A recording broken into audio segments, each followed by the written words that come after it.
Why Art Matters: How Media and Art Impact People's Perceptions of the Maker by AJ and Madeline. So our first example of this was Vincent van Gogh, and AJ and I both did a quick Google search looking up with the topic search Van Gogh most famous painting or most well-known painting, and on both of our searches we got the exact same results, with Starry Night being the first one to show up in the top left corner. Continuing on from that, we looked up Van Gogh's Starry Night net worth, and as you can see, the net worth for this one from the first Google search result was $70 million to $100 million. In comparison to his work, The Sunflower, which was said by one of the people that we interviewed for one of our charts, the net worth of that one was $40 million, which is $30 million less than Starry Night. This matters because it shows how Starry Night by Vincent van Gogh is his most well-known work. And even though it may not be the most accurate representation of all the work that he's done, considering that it was one of the later paintings that he's done before slowly going insane and eventually ending his art career, while it does show the development of his art, it doesn't show his full potential or the different types of artwork that he can do as well. It only shows a landscape type instead of another work like his self-portrait. Next up, we have Radiohead, and we looked up their most popular song. As you can see once again in the top left corner, the song is Creep. This is shown again whenever Radiohead's Creep was their most profitable song, also being their best-selling and their biggest hit.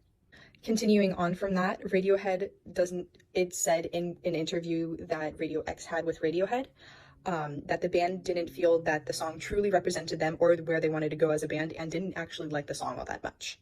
This matters because it shows that how Radiohead felt like they weren't fully represented through that song, even though it is their most known work, which is what people will have shown to be continuously understanding them and them as a band for. Next, we have Robert Pattinson. As you can see, 4 of the movies on here are Twilight, where he played Edward Cullen.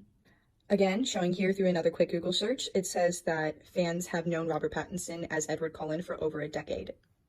He has also said in an interview that the vampire flicks are strange, weird, and question if they made sense at all. And this is also shown through whenever people have seen him as Batman. One of the people that we asked for a questionnaire said that even whenever he played Batman, they only saw him as Edward Cullen. This matters because it limits his creative opportunities and also his job opportunities as an actor, because people will have only been seeing him as Edward Cullen rather than as his other works, for example, in Harry Potter or in Batman, which can also make casting directors not want to pick him because they have limited him to such a tight box, which he may not always fit. Finally, we have Mariah Carey, with her most popular song being All I Want for Christmas Is You, and also being her most profitable song, which is one of the biggest holiday songs and is still played every year.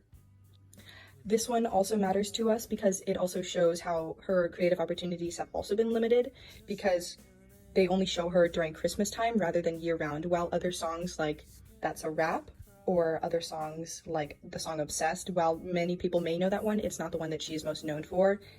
Finally, here's the chart for the poll that AJ and I did during class one day. As you can see, we have Robert Pattinson, Van Gogh, Mariah Carey, and Radiohead. 10 people immediately mentioned Edward Cullen when asked about Robert Pattinson, and out of the other 4, 2 named Edward after. Van Gogh's Starry Night was immediately mentioned for 11 people, and of the 3 mentioned his other works, while 2 named it right after.